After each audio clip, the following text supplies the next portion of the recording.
Welcome to Samba Samba. Enjoy the video. You start by protecting your system. Export the registry keys HKey local machine / software and HKey current user now so you can roll back changes. Once done, open Settings, go to Personalization, then Fonts to see which fonts are installed and which are in use. Make sure to keep a note of any custom fonts you added. Also open the Classic Control Panel Appearance settings to compare legacy font assignments, because Windows 11 still uses those values in some UI areas. Now you remove non-standard fonts and restore substitutions. First, delete custom font files from C, /Windows /fonts, and from Settings fonts so they no longer override defaults.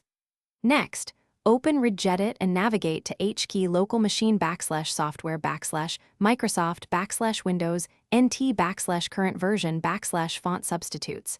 Set Sego UI and related entries back to their original names. Be precise, typos break rendering.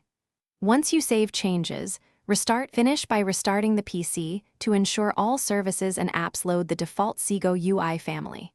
If some system fonts are missing, add them back using optional features, Microsoft Store, or copy from another clean Windows 11 machine.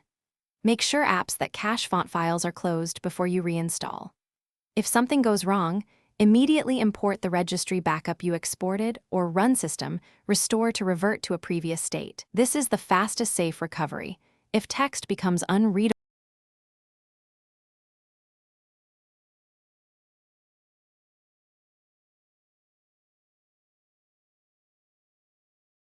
Thanks for watching.